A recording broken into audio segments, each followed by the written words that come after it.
We are back. Welcome back. We're on LinkedIn. We're live.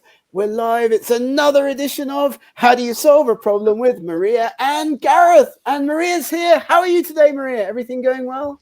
Everything going well. Fast Fantastic. approaching my next birthday.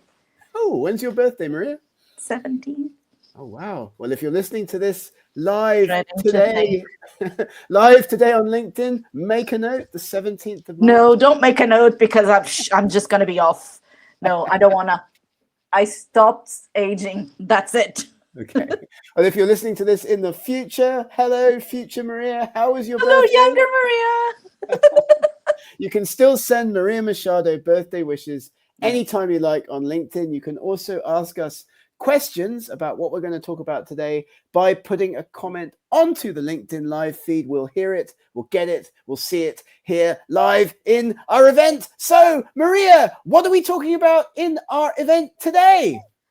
So, last month already, we talked about writing, but there's so much to talk about that we have a second part coming in where we're going to focus more about structure and grammar, which some people find very frustrating or annoying or boring, and it's not really. How are we going to make it not boring? Because when I heard you start speaking about grammar and structure, I immediately fell asleep. How can we make it? How can we make it not boring, Maria? By highlighting how structure and grammar actually makes your message come across clearer. And that's important if you want to get published. And everyone wants to get published. It absolutely is. And of course, we do these events all the time. scitrain.com is our website. Do have a look at sci-train.com if you'd like to learn more about the kinds of longer online and in-person training events that we do. We'd love to see you over there, and get in touch if you have any requests for any such events, perhaps at your institution or at your publisher. But let's get started with structure. Let's talk a little bit about the structure of a research paper, of an STM research article. Maria, what are we looking at here? So this is the egg timer structure, where we start off broad, where we talk about our subject area, where we talk about the research gap, where we talk about the problems that exist. And then we go through a very narrow part on what we did, what we found, so that in the very end, we broaden the subject again to discuss the implications for the field. A research paper has a very specific structure, very often in STM disciplines. And of course, if you want to get people reading your paper, you want to get your paper published in a higher impact journal, that journal is going to be multidisciplinary in the higher impact cases. So you will really want to have an introduction that sets the scene, gives people that broader context of the study, and then narrows down into the methods and results before broadening out again in the discussion. Right, Maria? Any tips for writing those different sections specifically? Be aware of what you want to say in each of them. Before you start out, usually you write your paper not at the very end of a research study. You're starting to write bits of your paper as you go along. The bits of your paper that you're usually starting to write are the ones in the very narrow end, which are the methods and the results, because that's the easier bit. It's what you actually did and what you actually found. Before and after, you will be thinking about research gaps, you will be thinking about implications for the field, but those are the things that you want to write later in the process, because you want your references to be as up to date as possible, and citations can change and the field is ever evolving, so it's good to keep that to later in the process. We have a number of presentations where we've talked about the use of AI tools for the different sections of article writing. You can have a look at those on our YouTube playlist. But yes, I would usually, and I'm sure Maria will agree, start off writing a research article with either the results or the methods, because I've got my methods, I know what I've done, I can structure that section in sequence, what I did first, second, third, and fourth in the experimental work in the study, or I can build my results section out, often using figures and graphs and tables as the basis for my results section, which brings us to this fantastic slide, because often the order in which you write your paper is quite different to the order in which you're going to be reading your paper. We call this the right order. What would that be, Maria? Well, I disagree with a bit of this slide. You'll say that people will read your paper in this order: title, abstract, introduction. That's the way that the article is presented. Most of the people that read your article, they read the abstract, and then they go straight to the conclusions. They want to know what you found. And then if that catches their attention, then they'll go and read your methods and results, and probably then they'll go and read your introduction to see why you did what you did.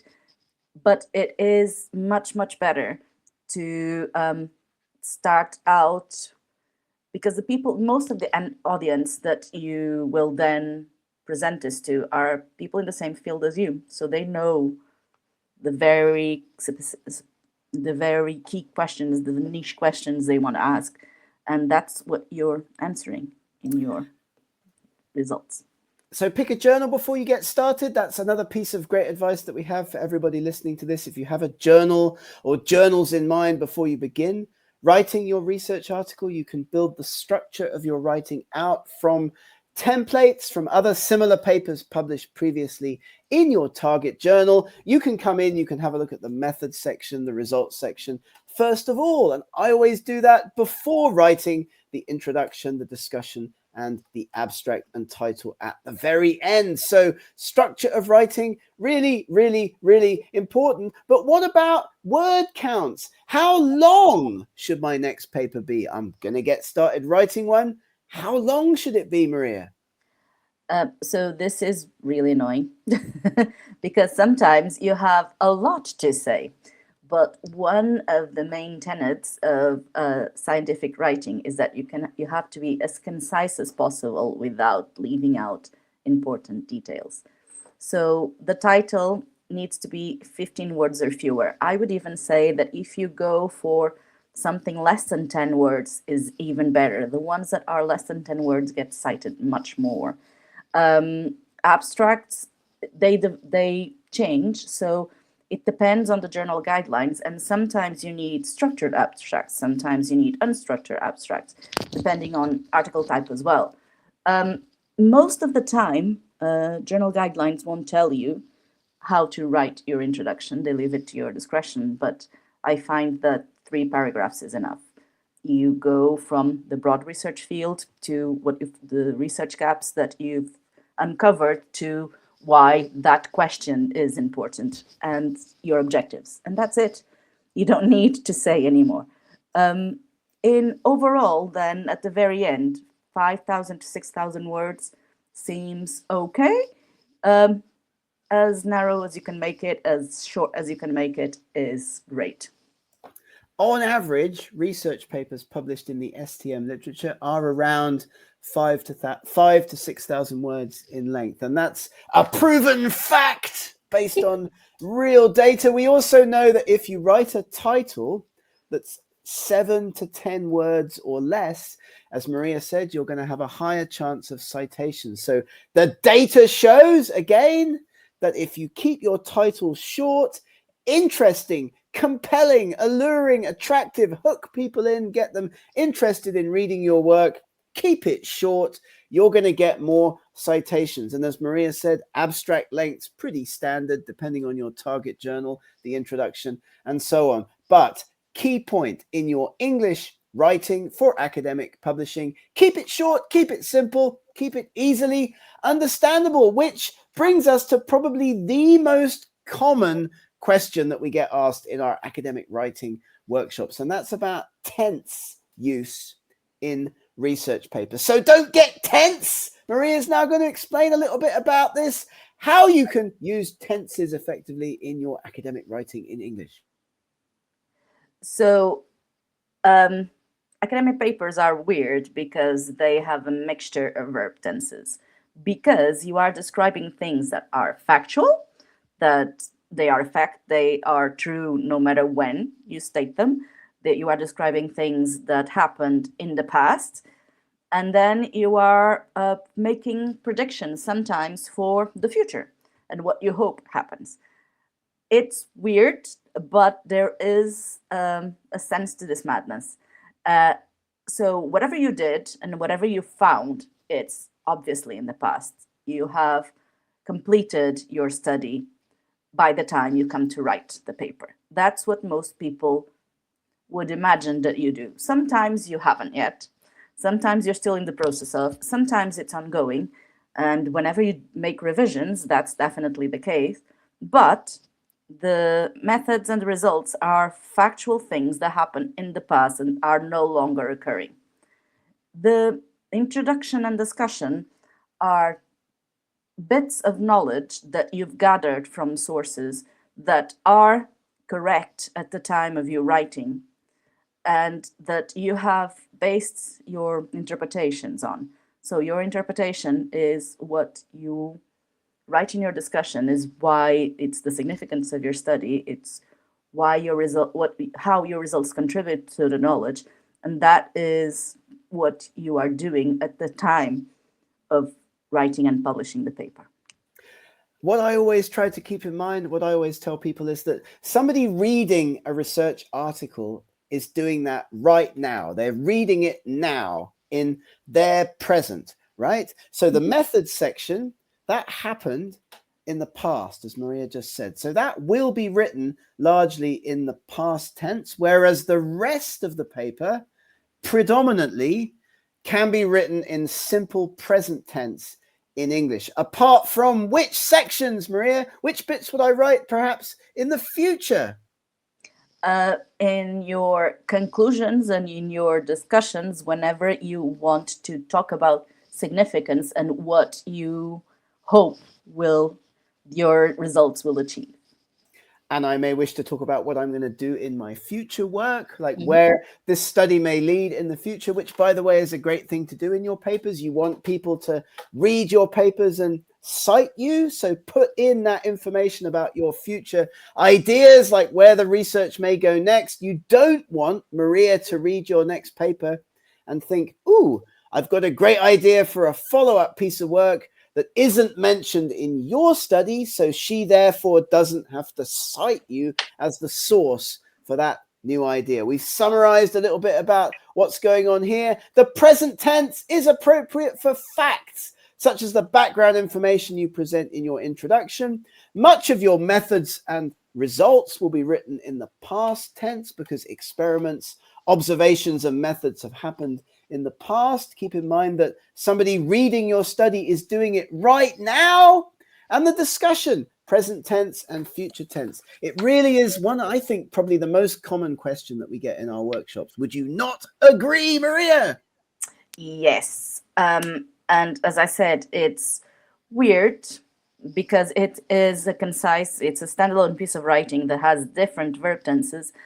But if you read it via the eyes of someone that wants to reproduce what you've done, it makes sense because they will look at your methods and results, they will try to mimic that, and they may reach other interpretations and other conclusions based on their own experiments and what they've done subsequently. So it makes sense that what is present and what you write for your study, the interpretation of your study, may not be what people want to cite in the future. Read your work out loud. We always recommend that as well, because if you do that, if you read out what you've written out loud to the mirror, to the wall, to the cat, to the dog, I don't know, but if you read out your work, you'll catch many of these small problems that people do have in the use of tenses in different sections. If it doesn't sound good, if it doesn't make sense, you can always rewrite that or use your favorite AI tool to help you with the rewriting. Maria, what's your favorite AI writing tool at the moment that you're using to help you construct and write research papers? It's still the ones that allow me to gather information, to gather papers and put them in context. That's Cool. really helpful, I think. If you're listening to this on LinkedIn, of course, you can put any questions or comments into the LinkedIn comments underneath this post. And we're just going to do a quick impromptu middle of the event piece of advertising for our next upcoming LinkedIn Live. How do you solve a problem with Maria and Gareth and Derek? Why is Derek joining us next time, Maria? Derek Newton got in touch because he saw one of the events and he was, well, impressed.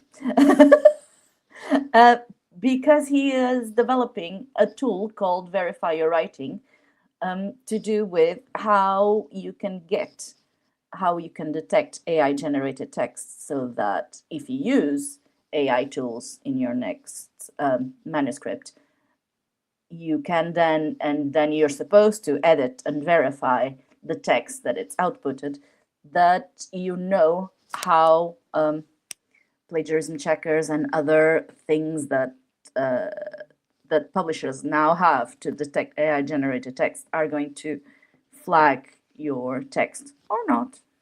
Yeah, it's great. It's a tool that can identify which tool was used to write a piece of text. If it was AI generated, which tool was used to generate that piece of text. So if you're listening to this and you're a publisher or working with an author services company, perhaps, you definitely won't want to miss this one, because it's actually a tool that runs a document and tells you which bits of that document were AI generated and by which tool those pieces of text were AI generated. We're going to do some other follow-up marketing, of course, so you won't be able to avoid that if you follow us or follow any of our channels. But do join us next week. In the case of tenses, when to use present tense verbs. In the introduction, just quickly, it is known that previous studies have not yet addressed those. That's the difference between the present tense and the present perfect. In that introduction, in that beginning part of your paper, which, remember, should start as broadly as possible, giving your readers the context to the study. Why is this important? Why should I want to read about this? Narrowing it down then into the specifics of your study. If you start off your introduction with the specifics of your study, then of course only a handful of other researchers around the world are going to want to read that. So keep it broad, keep it interesting, get people hooked and get people interested. What about gaps in writing and doing this in a credible way, Maria? What's going on here? So this is about how very small differences in language can irk reviewers. So if you have a gap, An irk. if you have a research gap that you've identified, you can say few studies have explored and cite the few studies that have explored, or you can say the previous research has not fully addressed and cite the research that has not fully addressed.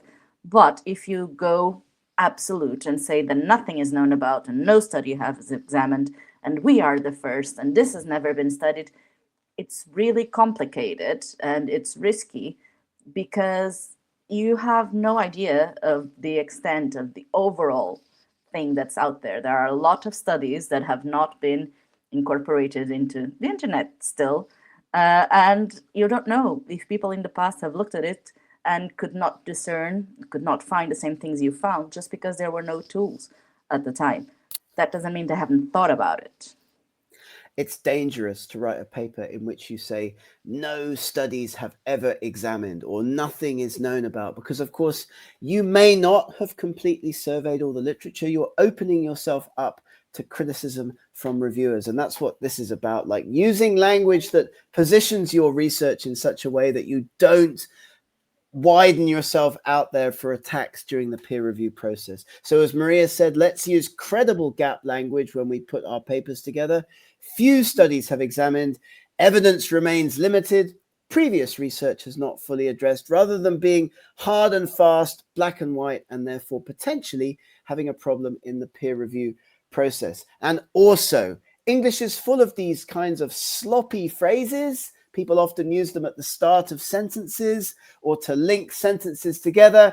They can almost always be deleted, be cut out from your English academic writing. I used to know a guy, actually a Swiss guy, who used to always start many of his sentences in his research papers with the phrase, "Be that as it may, comma." What about that? What do you think about this, Maria? It's unnecessary. If I'm reading a 5,000 word paper, it adds nothing and it's going to annoy me. It's going to annoy you. So, yeah, especially things that are, for instance, correct to an order of magnitude, tells me absolutely nothing, gives me no information. I don't know why it's correct to an order of magnitude. What is correct? What is the order of magnitude? And what does it all mean? Tell me something clear and objective. Be clear, be quantitative, give numbers, put numbers into your research papers. There will be some situations where you need to use linking words, however, indeed, but 99% of the time, these kinds of words, be that as it may, comma, can immediately be deleted from your academic writing. And this is what we're talking about, because if you say things like a significant improvement, a substantial increase, a meaningful reduction, important findings, that's all well and good, but what do you actually mean? Put numbers in. Numbers bring credibility, right, Maria? If we're going to say a significant improvement, we should tell the reader how much we've created in terms of an improvement. And for instance, significant is a very loaded word because it has statistical meaning. So if you have significant something, you would expect in scientific writing to have a p-value at the very following that and the comparison it refers to, because it means that someone bothered to do a statistical test to show that the difference that you've seen is not just due to chance. So be careful of the words that you use, because it may open you up to criticism that you want to avoid.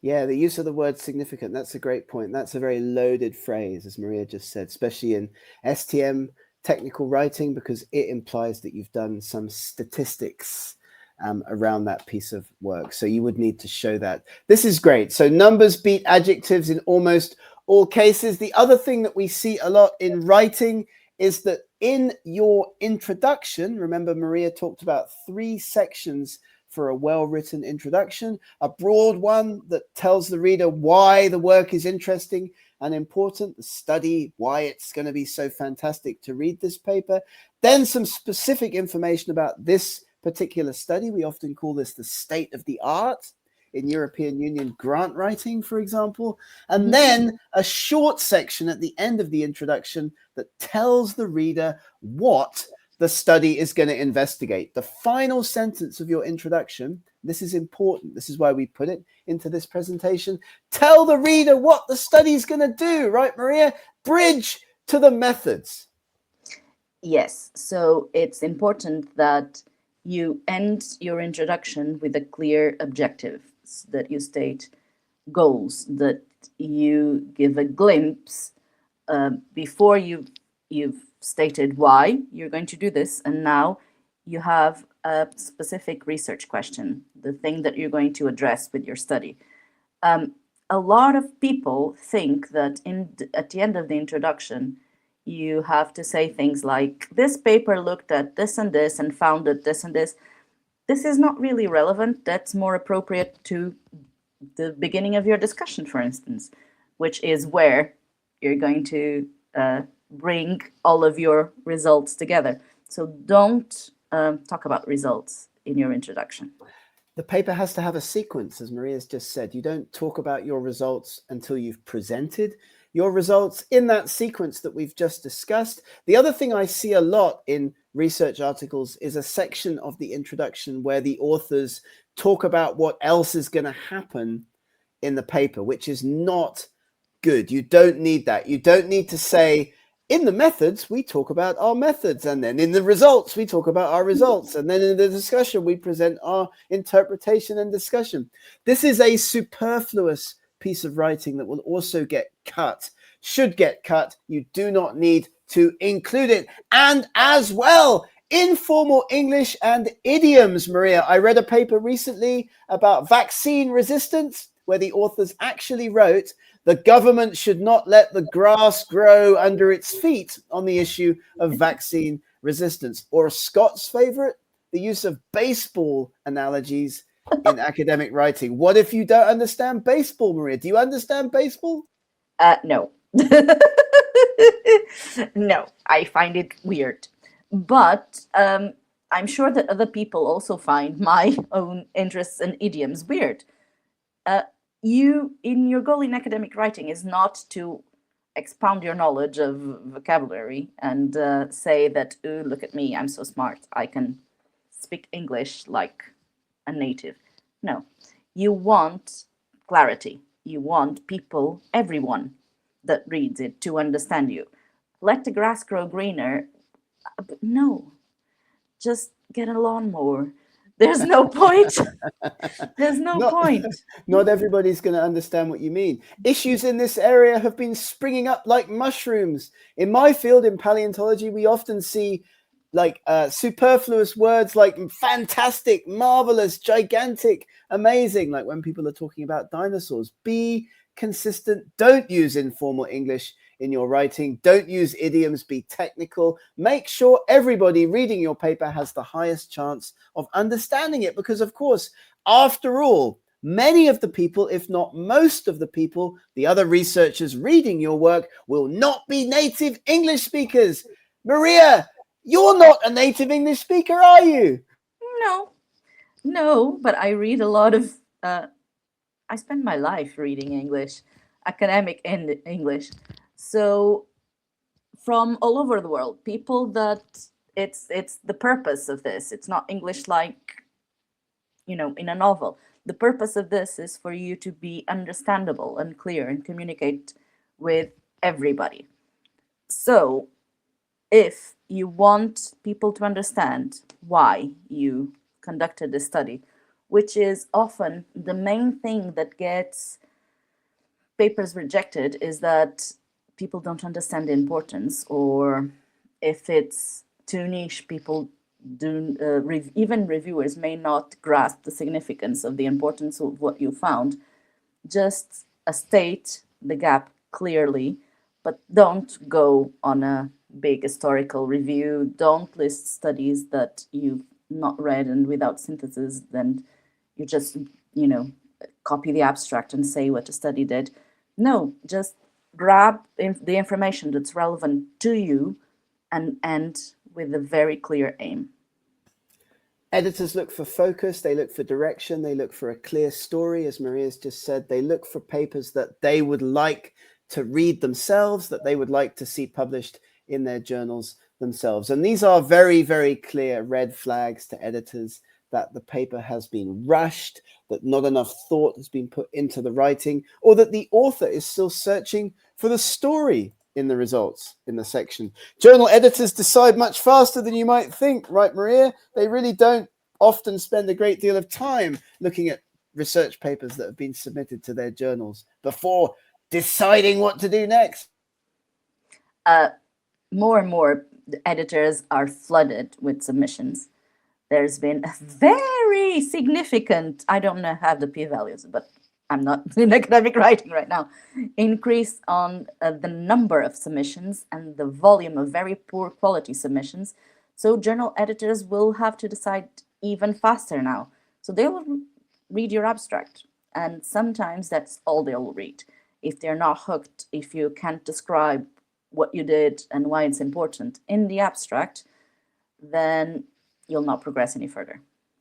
So put the time in, put the effort in. Of course, have a listen back to our previous presentations. Get in touch with us at scitrain.com. Do follow us on LinkedIn. Ask us any questions at any time. We're always delighted to help researchers with their writing and publishing. That's why we do these events. So if you've been listening to this in the future, I hope you had a happy birthday, future Maria, on the 17th of this month.